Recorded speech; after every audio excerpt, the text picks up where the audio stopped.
ബഹുമാന്യരായ വൈദികരെ, സ്നേഹമുള്ള superior generals, provincial superiors, delegates, എല്ലാവർക്കും മുമ്പുകൈ. വിദഗ്ധമായി ചേർത്തൊരുക്കിയ സുഗന്ധക്കൂട്ടിന്റെ പരിമളം നിറഞ്ഞു നിൽക്കുന്ന സദസ്സ്. ഫ്രാൻസിസ് പാപ്പ സമർപ്പിതരെ വിളിക്കുക ഇപ്രകാരമാണ്: പരിശുദ്ധാത്മാവ് അവിടുത്തെ സഭയ്ക്ക് അനുസ്യൂത പ്രദാനം ചെയ്യുന്ന പുതിയ വീഞ്ഞ്, അത് സംരക്ഷിക്കാൻ വേണ്ടി നിർമ്മിതമായ തോൽക്കുടങ്ങൾ. വിവിധങ്ങളായ നമ്മുടെ ജീവിത ധർമ്മങ്ങളിലൂടെ പുതിയ വീഞ്ഞ് വിളമ്പുവാൻ, അങ്ങനെ പ്രത്യാശയുടെ തീർത്ഥാടകരായി മുന്നേറുവാൻ, നമ്മുടെ മാതൃരാജ്യത്തിൽ സമാധാനദൂതരാകാൻ, ഐക്യത്തിൻ്റെ ഐക്യനാകാൻ നമ്മളെല്ലാവരും വിളിക്കപ്പെട്ടിരിക്കുന്നു. ഈ സുന്ദര സുദിനം അതിന് നമ്മെ ഏറെ സഹായിച്ചു എന്നുള്ള സംതൃപ്തിയോടെ ഞാൻ എൻ്റെ കർത്തവ്യത്തിലേക്ക് കടക്കട്ടെ. ഈ പാനൽ ഡിസ്കഷനിൽ ആദ്യ പേപ്പർ അവതരിപ്പിക്കുന്നത് sister doctor Sherin Maria CHF ആണ്. ഹോളി ഫാമിലി സമൂഹ അംഗമായ സിസ്റ്റർ ഷെറിൻ ഫിലിപ്പൈൻസിൽ നിന്നും ക്ലിനിക്കൽ സൈക്കോളജിയിൽ 2012 PhD കരസ്ഥമാക്കി. തുടർന്ന് ഫാക്ടറിയിൽ കൗൺസിലർ, പ്രൊഫസർ, പ്രിൻസിപ്പൽ എന്നീ നിലകളിൽ സേവനമനുഷ്ഠിച്ചു. ഇഗ്നോയിൽ റിസർച്ച് ഗൈഡ്, ദേശീയ അന്തർദേശീയ മാഗസിൻസിൽ ധാരാളം പബ്ലിക്കേഷൻസ്. ഇപ്പോൾ നവജ്യോതി പ്രോവിൻസിൻ്റെ ഫിഗർ പ്രൊവിൻഷ്യലാണ്. എനിക്ക് തന്ന ഡീറ്റെയിൽസിൽ ഇതിലേറെ കാര്യങ്ങളുണ്ട്. എല്ലാം ഇവിടെ പറയാൻ പറ്റാത്തത് കൊണ്ട് ഞാൻ വിഷയത്തിലേക്ക് കടക്കട്ടെ. Wellness in concentrated life fostering in the mental health of religious എന്ന പേപ്പർ നമുക്കായി അവതരിപ്പിക്കുകയാണ് മിസ്റ്റർ ഷെറിൻ. വിവിധങ്ങളായ താലന്തുകളാൽ അനുഗ്രഹീതയായ വാഗ്മിയായ സിസ്റ്റർ ഷെറിനെ ഏറെ സ്നേഹാദരങ്ങളോടെ പേപ്പർ പ്രസന്റേഷനായി ക്ഷണിക്കുന്നു. മുതൽ ഈ സമയം വരെ നമ്മുടെ തൊട്ടടുത്തിരുന്ന ആളെ നമ്മൾ ശരിക്കും കണ്ടിട്ടുണ്ട്. അവർക്ക് കാണാനുള്ള ഒരു അവസരം ഞാൻ ഒരു സെക്കൻഡ് തരികയാണ്. ഞാൻ അവരുടെ മുന്നിൽ ഇത്രയും നേരം ഇരിക്കാൻ പറ്റിയത് ഒരു നന്ദി. ചിരിച്ചുകൊണ്ട് പറയാം, ഷെയ്ക്കിന് കൊടുത്തിട്ട് പറയാം, താങ്ക് യു പറഞ്ഞിട്ട് പറയാം, ഹഗ് ചെയ്തിട്ട് പറയാം. This is a contemporary world. We are really seeing the external sources of others. ഇതാണ് എൻ്റെ വിഷയം. Responding to contemporary challenges. അത് മാറ്റി വെച്ചിട്ട് വെൽനസിനെ കുറിച്ചോ മെന്റൽ ഹെൽത്തിനെ കുറിച്ചോ. മെന്റൽ ഹെൽത്ത് എന്ന് പറയുമ്പോൾ നമ്മുടെ എപ്പോൾ മനസ്സിൽ വരുന്നതുകൊണ്ട് ചിരിക്കാൻ മറന്നു പോകുന്നവരും ഡിപ്രഷനോ സൂയിസൈഡോ അതിനും അപ്പുറത്ത് അതിലേക്ക് നയിക്കുന്ന ഘടകങ്ങളുണ്ട് എന്നൊന്ന് അവതരിപ്പിക്കുക ആദ്യത്തെ എൻ്റെ കർത്തവ്യം. അതിനുശേഷം ഞാൻ വെൽനസ് അതിൻ്റെ ടിപ്സ് അവതരിപ്പിക്കാം. വേഗം ഒന്ന് ഓടിച്ചു പോകുന്നു. എൻ്റെ ഒബ്ജക്റ്റീവ്സിലെ മെയിൻ 2 ഒബ്ജക്റ്റീവ്സ് ആണുള്ളത്. To introduce the contemporary challenges impacting the mental health and wellness in the religious life, and the second one to identify the key dimensions of wellness and mental health of the religious. നമുക്കെല്ലാവർക്കും സുപരിചിതമാണ് consecrated life is a gift of God. ദൈവത്തിന് നന്ദി പറയാം. ഏറ്റവും superiors ആണ് എൻ്റെ മുൻപിലായിരിക്കുന്ന എല്ലാവരും തന്നെ വിളിക്കപ്പെട്ട ഈ വിളിയുടെ യോഗ്യതയാണ് നമ്മളെല്ലാവരും ഇവിടെ ആയിരിക്കുന്നത്. But never forget it's merely but it lives in a fragile human vessels. നമ്മളെല്ലാവരും എപ്പോൾ വേണമെങ്കിലും പൊട്ടാൻ സാധ്യതയുണ്ട് എന്നൊരു ഓർമ്മപ്പെടുത്തലും കൂടി ഇതിൻ്റെ ഉള്ളിൽ ഉണ്ട്. പൊട്ടാൻ സാധ്യതയുള്ള ഘടകങ്ങളെ ഒന്ന് ഞാൻ ചൂണ്ടിക്കാണിക്കുന്നു. ഇന്നിന്റെ കാലഘട്ടത്തിന്റെ പ്രാധാന്യം നോക്കണമല്ലോ. അപ്പൊ ഞാനൊന്ന് വെറുതെ നിങ്ങളുടെ മുൻപിലേക്ക് കൊണ്ടുവരുന്നു. ഇന്നിന്റെ life style, cultural shift, spirituality തന്നെ കോൺട്രഡിക്ഷൻസും കോംപ്ലിക്കേഷൻസും തോട്ട് ഡയമെൻഷൻസിനും മാറിയിരിക്കുന്ന ഈ കാലഘട്ടത്തില് ഐഡിയോളജി, നമ്മളെല്ലാവരും പറയുന്ന പേഴ്സണാലിറ്റി, ക്യാരക്ടറിസ്റ്റിക്സ്, ആൻസൈറ്റി എന്ന് തുടങ്ങുന്ന പലതും ഇതിനെ ചിലപ്പോഴൊക്കെ പൊട്ടിക്കാൻ സാധ്യതകളുണ്ട് എന്ന ജാഗ്രതയൂറുന്ന ആ ഒരു വെളിപ്പെടുത്തലിന് മുൻപിൽ നമ്മുടെ സെൽഫിനെ ഞാൻ കൊണ്ടുവരികയാണ്. Self care is not selfishness. നമ്മൾ സെൽഫ് കെയർ ചെയ്യുക എന്ന് പറയുന്നത് അടിയന്തരമായ ഇന്നിന്റെ നീഡാണ്. ഇതിലെ സെൽഫ് കെയർ എന്ന് പറയുമ്പോൾ എങ്ങോട്ട് ഞാൻ അവിടെ എഴുതിയിട്ടുണ്ട്, mental health is not merely the absence of illness. ഒരു രോഗമില്ലാത്തൊരവസ്ഥയല്ല mental health. That is the wholeness. എന്തുണ്ട് എന്നുള്ളതിലേക്കുള്ള ഒരു എത്തിനോട്ടമാണ് മെന്റൽ ഹെൽത്ത്. എന്ത് എനിക്കുണ്ട് ആ അന്വേഷണത്തിന്റെ പുറകെ പോയാൽ ഒരു പരിധിവരെ മെന്റലി ഹെൽത്തി ആയിട്ടുള്ള ഇൻഡിവിജ്വൽസിനെ നമുക്ക് മനയാൻ പറ്റും, നമ്മിലാക്കാനും പറ്റും. അതുകൊണ്ട് എവിടേക്ക് നമ്മുടെ സെൽഫിനെ തിരിക്കുന്നുവോ അതിനനുസരിച്ച് റിസ്ക് അതിന് നമ്മൾ പറയുന്ന പേര് സ്ട്രെസ്, അല്ലെങ്കിൽ ബേൺ ഔട്ട്, അതല്ലെങ്കിൽ ക്രൈസിസ്, ഡിസാറ്റിസ്ഫാക്ഷൻ എന്ന വേർഡ് ആണെങ്കിൽ അതിനപ്പുറത്തേക്ക് തിരിക്കാൻ നമ്മൾ പഠിച്ചു കഴിഞ്ഞാൽ സെൽഫ് കെയർ കൂടുന്നതിനനുസരിച്ച് വെൽനസിലേക്കുള്ള ഒരു യാത്രയും ഉണ്ട്. എവിടെയാണ് സെൽഫ് റിസ്ക് സംഭവിക്കുന്നത് എന്ന് ഇന്നിന്റെ കാലഘട്ടത്തെ വെച്ച് നമ്മളൊന്ന് ചിന്തിക്കുമ്പോൾ എനിക്ക് തോന്നുന്നു secularism it's most prominent nowadays. എന്താണ് സെക്യുലറിസം? ഹ്യൂമൻ റൈറ്റിനെ പ്രൊട്ടക്ട് ചെയ്യാനും സെക്യുലർ വേൾഡ്, അതായത് ഒരാളുടെ ഡിഗ്നിറ്റിനെ റെസ്പെക്ട് ചെയ്യാനും വേണ്ടി ലീഗലി കൊണ്ടുവന്ന ചില നിയമങ്ങൾ. അതിൽപ്പെടുന്ന നിയമങ്ങളൊക്കെ നമുക്ക് സുപരിചിതമാണ്. Woman protection right, child protection right, ഇനി തുടങ്ങുന്ന അമെൻഡ്മെന്റ് ഓഫ് ദ 377 ലോ. ഇതിൽ നിന്ന് വന്ന എങ്ങനെ ജീവിക്കാനുള്ള സ്വാതന്ത്ര്യം നമുക്കുണ്ടോ അങ്ങനെ ജീവിക്കാൻ മനുഷ്യനെ അനുവദിക്കണം എന്ന് പറയുന്ന ചില നിലപാടുകൾ കൊണ്ടുവന്നത് എന്ത്? ഫ്രീഡം.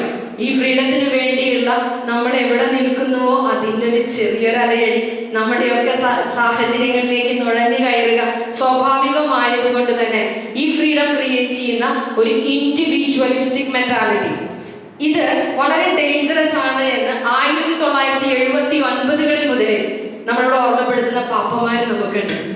ഈ ഒരു സെഷൻ അല്ലെങ്കിൽ the greatest danger in the midst of any society whose idols are pressure, comfort, independence and the fact that close their hearts and become so selfish എന്ന് 1979 പറഞ്ഞ പാപ്പയെ പരിചയമുണ്ടോ?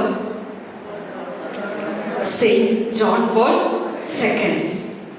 ഈ ഒരു വേർഡ് അന്ന് കാലത്ത് ഉപയോഗിച്ചത് സെൽഫിഷ് എന്നാണെങ്കിൽ ഈ അടുത്ത നാളുകളിൽ 2000-ന് ശേഷം ഈ വേർഡിൽ ഒരു അപ്ഗ്രഡേഷൻ നടന്നു. വേർഡ് ഉപയോഗിച്ചത് നാർസിസം എന്നാണ്, അതായത് സെൽഫ് ലവ്. പറഞ്ഞ പാപ്പ പോപ്പ് ഫ്രാൻസിസ്.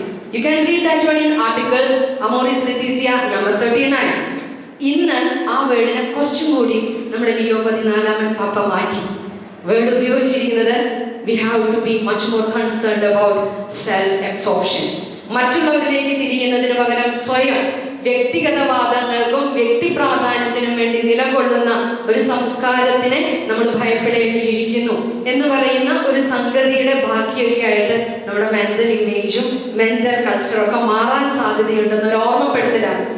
ഈ ഒരു കൾച്ചറിൽ വെബ് കൾച്ചർ എന്നാണ് ഇന്ന് നമ്മൾ പറയുന്നത്. ഹൈറാർക്കിക്കൽ നോം പോയി.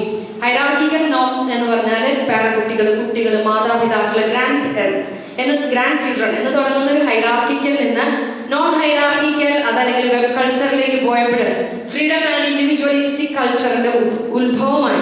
ഇതിൽ സംഭവിച്ചത് എന്ത്? വിശ്വാസം, പാരമ്പര്യം, ബന്ധങ്ങൾ എന്നിവയ്ക്ക് പ്രാധാന്യം കൊടുത്തിരുന്ന വെബ് കൾച്ചർ ഹൈറാർക്കിക്കൽ കൾച്ചറിൽ നിന്ന് നോൺ ഹൈറാർക്കിക്കൽ വന്നപ്പോൾ എല്ലാവരും ഈക്വൽ. നമ്മുടെ കമ്മ്യൂണിറ്റികളിലൊക്കെ കാണാം, എന്നോട് പറഞ്ഞില്ലെങ്കിൽ വിഷമം, എന്നെ കൂട്ടിയിട്ടില്ലെങ്കിൽ വിഷമം. ഈ വിഷമങ്ങളാണ് പിന്നീടുള്ള മെന്റൽ ഹെൽത്ത് ആസ്പെക്ടിന്റെ ഭാഗങ്ങളായിട്ട് പിന്നീട് കേൾക്കാൻ സാധ്യതയുള്ളത്.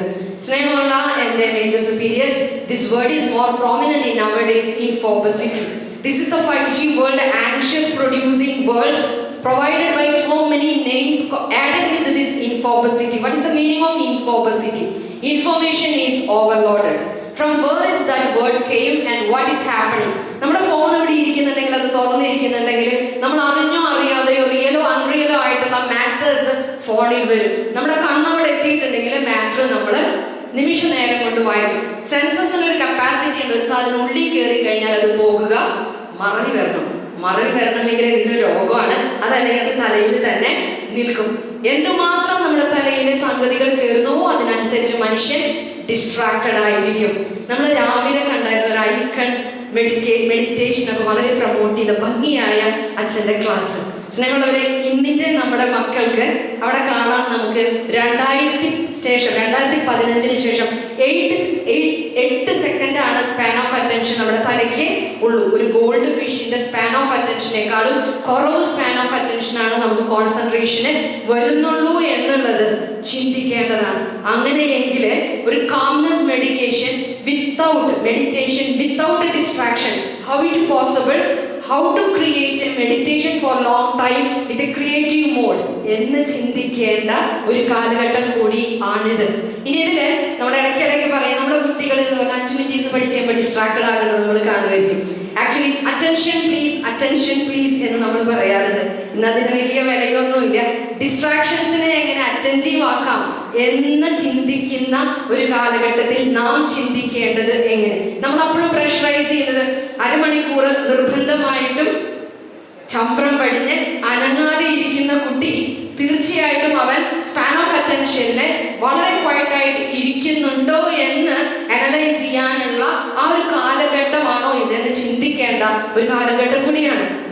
പണ്ട് കിട്ടിയിരുന്ന റെസ്പെക്ട്, ഇന്ന് കാണുന്ന സിനിമകളെല്ലാം തന്നെ നമുക്ക് എന്റെ മോനെ നീ ഒരു അനുഗ്രഹം എന്ന് പറയുന്നത് കേൾക്കുമ്പോൾ നമുക്കൊക്കെ സന്തോഷമാണ്. ഓക്കെ, അച്ഛന്മാരെ നിങ്ങൾ നല്ല ബ്ലെസ്സിങ് ഉള്ള അച്ഛന്മാരാണ്, കേൾക്കുമ്പോൾ ഭയങ്കര സന്തോഷം. പക്ഷെ നെഗറ്റീവ് കേൾക്കുമ്പോൾ നമ്മൾക്ക് ഒന്ന് ഡിമ്മ് വരും. ആക്ച്വലി ഇന്ന് നമുക്ക് കാണുന്ന ഫിലിംസ് എല്ലാം പ്രൊഡ്യൂസ് ചെയ്യുന്നത് നമ്മുടെ ഒരു നെഗറ്റീവ് കോർണർ സൈഡാണ്. സ്കാൻഡൽസ് നമ്മുടെ ഭാഗത്ത് നിന്നോ അല്ലെങ്കിൽ ഇൻഫ്ലുവൻസ് ഓഫ് ദ മീഡിയയുടെ ഭാഗത്ത് നിന്നോ നമുക്ക് കിട്ടുന്ന ഒരു രീതി നെഗറ്റീവ് ആയതുകൊണ്ട് fight against and witness value കാട്ടുക എന്ന് പറയുന്നത് it's a struggling point of now. Mental health or mental illness ഇതിന്റെ വളരെ വലിയൊരു ആസ്പെക്റ്റ് ആണ്. കേൾക്കുമ്പോൾ നമുക്ക് തോന്നും ഡിപ്രഷൻ അല്ലെങ്കിൽ സാഡ്നെസ്, ആൻസൈറ്റി. എൻ്റെ അപ്പൻ നാളെ ഞാൻ ചോദിച്ച ഉടുപ്പ് കൊണ്ടുവരും. നമ്മളൊക്കെ പഠിച്ചതാണ്. എന്നും അപ്പൻ വരുമ്പോൾ ഉടുപ്പ് കൊണ്ടുവന്നോ നോക്കും. അപ്പൻ കൈവീശി വരും. അപ്പൊ പറയും നാളെ കൊണ്ടുവരും. അതിൽ നിന്ന് നമ്മൾ പഠിച്ച ഒന്നുണ്ട്, നാളെ കിട്ടും. That is hope. ഇത് ഇയർ ഓഫ് ഹോപ്പ്. ആ ഒരു ഹോപ്പ് എന്ന് പറയുന്ന വെർച്യൂ നമ്മൾ പഠിച്ചത് ഡിലേഡ് ഗ്രാറ്റിഫിക്കേഷനിൽ നിന്നാണ്. ഇങ്ങനെ പലതും നമ്മൾ പഠിച്ചിരിക്കുന്നത് ഇങ്ങനെ തുടങ്ങുന്ന ചില വെർച്യൂസിൽ നിന്നാണ്. സ്നേഹമുള്ളവരെ, ഇന്ന് ഇത് നഷ്ടപ്പെട്ടതാണ് mental health mental ill health ആയി മാറാനുള്ള കാരണം. Lack of delayed gratification, low coping ability, instant characteristics or character, impulsiveness, stress, work load, ഇങ്ങനെ പോകുന്നു ഇതിന്റെ നീണ്ട നിര. ഫാമിലി ഷിഫ്റ്റ്സ്, നമ്മൾ വരുന്നതെല്ലാം കുടുംബത്തിൽ നിന്നാണ്. നമ്മളെടുക്കുന്ന മക്കള് പണ്ട് എന്തുമാത്രം നോക്കിയിട്ട് എടുത്തിരുന്ന നമ്മള് ഇന്ന് നിങ്ങൾക്ക് നോക്കിയാൽ അറിയാം എൻ്റെ അപ്പൻ എൻ്റെ അല്ല, അത് വേറെ അപ്പൻ്റെ. ഇന്ന് സ്കൂളുകളിൽ പോയാൽ അറിയാം ഇത് വന്നിരിക്കുന്നത് modern shift in the family definition. The definition പോലും മാറിയിട്ടുണ്ട്. ഒരു ഫിലോസെൻട്രിക് ഫാമിലി സിസ്റ്റം നിലനിൽക്കുമ്പോൾ ഓട്ടോമാറ്റിക്കലി മോഡേൺ ഡെഫിനിഷൻ ഒന്ന് മറക്കാതെ നമ്മളൊന്ന് തലയിൽ വെക്കുന്നത് നല്ലതാണ്. ഡെഫിനിഷനിലേക്ക് ഞാൻ പോകുന്നില്ല, നിങ്ങൾക്ക് നോക്കിയാൽ റെഫർ ചെയ്താൽ അറിയാം ഏത് ജെൻഡറിൽ പെട്ടതായാലും വിരോധമില്ല. എന്ത് 377 ലോ അമെൻഡ് ചെയ്തപ്പോൾ വന്ന ന്യൂ ഡെഫിനിഷനാണ്. അതുകൊണ്ട് തന്നെ ആ ഷിഫ്റ്റ് ബ്രോക്കൺ ഷിഫ്റ്റ്സ് എന്ന് നമ്മൾ പറയുന്നത് ചിലപ്പോഴെല്ലാം നമ്മുടെ ക്യാരക്ടറിനെ, പേഴ്സണാലിറ്റീനെ, നമ്മളൊക്കെ ചില പ്രിൻസ് സിൻഡ്രോം എന്നൊക്കെ പറഞ്ഞാൽ വീട്ടിൽ ഭയങ്കരമായിട്ട് ഹൈലൈറ്റ് ചെയ്തൊക്കെ വളർത്തിയിട്ടുണ്ടെങ്കിൽ ഇവിടെ വരുന്നത് ഗ്രാബ് ചെയ്യാനുള്ള ടെൻഡൻസി ഇങ്ങനെ തുടങ്ങുന്ന ഘടകങ്ങളിലേക്ക് മാറ്റാൻ സാധ്യതയുണ്ട്.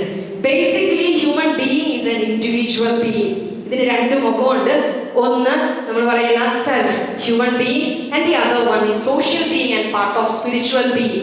ഇതില് മെയിൻ ഘടകം എന്ന് പറയുന്നത് എന്നെ കുറിച്ചുള്ള എൻ്റെ ഒരു awareness, coping ability, emotional maturity, personal growth and calmness of the mind. ഇത് പ്രൊഡ്യൂസ് ചെയ്യുന്നതാണ് എൻ്റെ ഒരു ശാന്തത എന്ന് പറയുന്ന സംഗതി.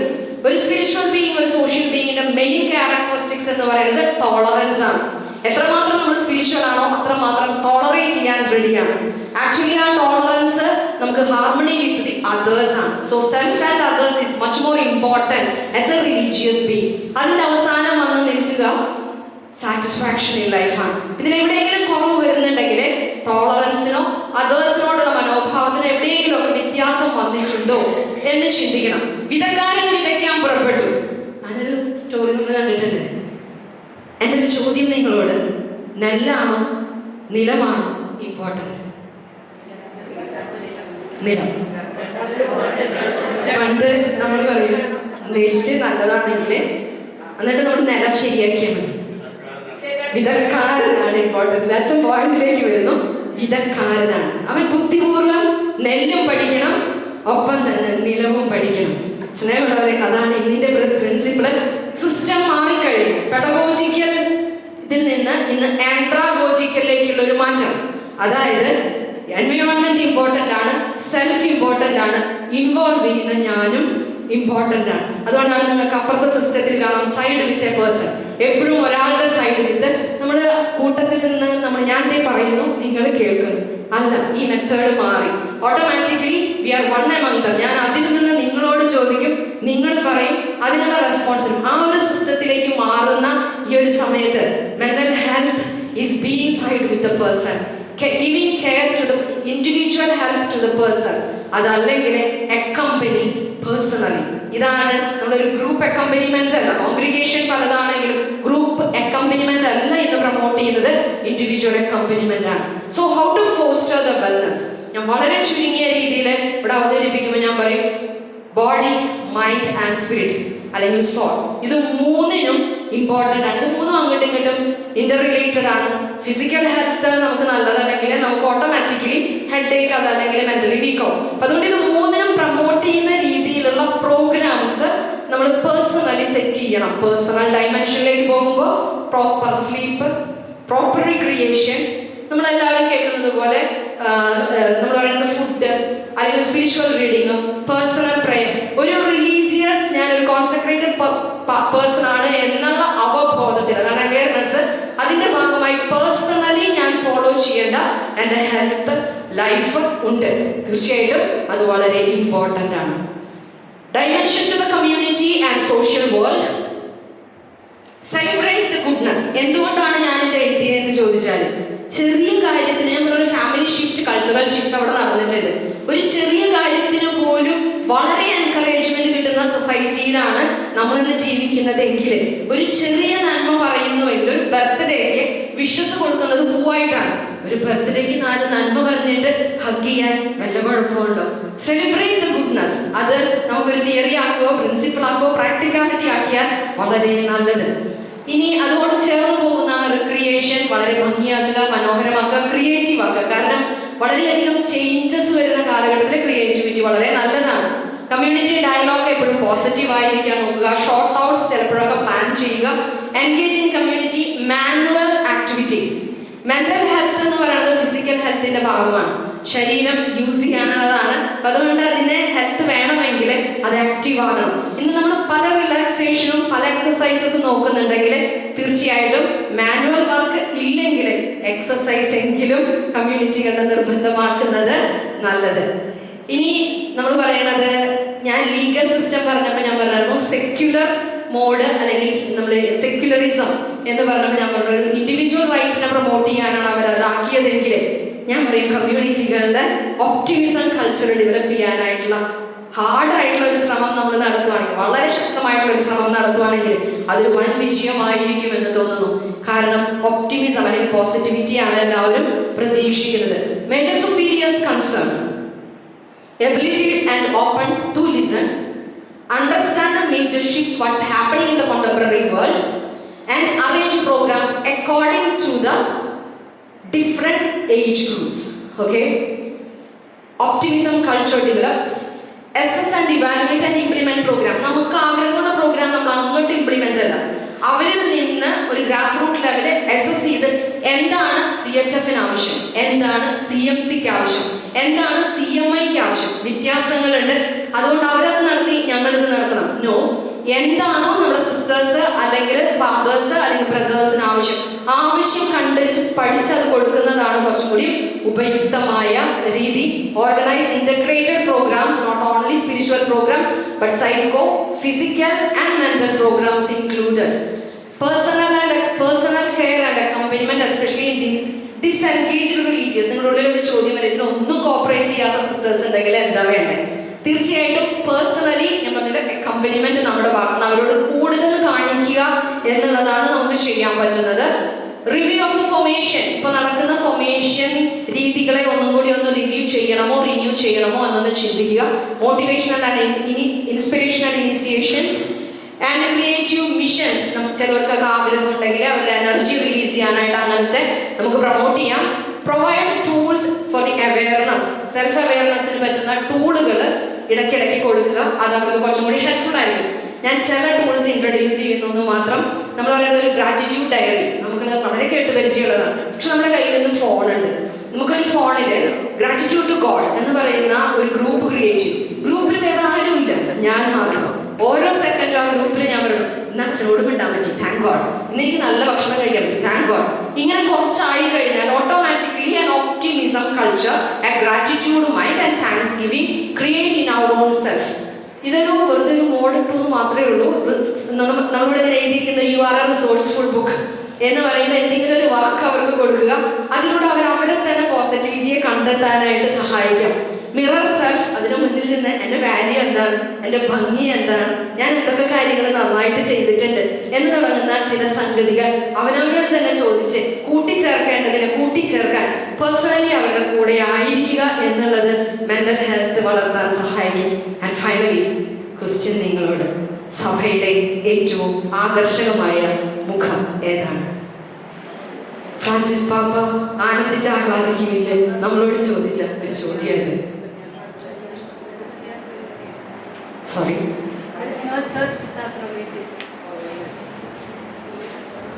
ഇറ്റ്സ് നോട്ട് തെറ്റല്ല, പക്ഷെ ഫ്രാൻസിസ് പാപ്പ പറഞ്ഞുത്തരം അതല്ലാത്തതുകൊണ്ട് ആനന്ദം, ആനന്ദം ഉത്തരം തെറ്റല്ല.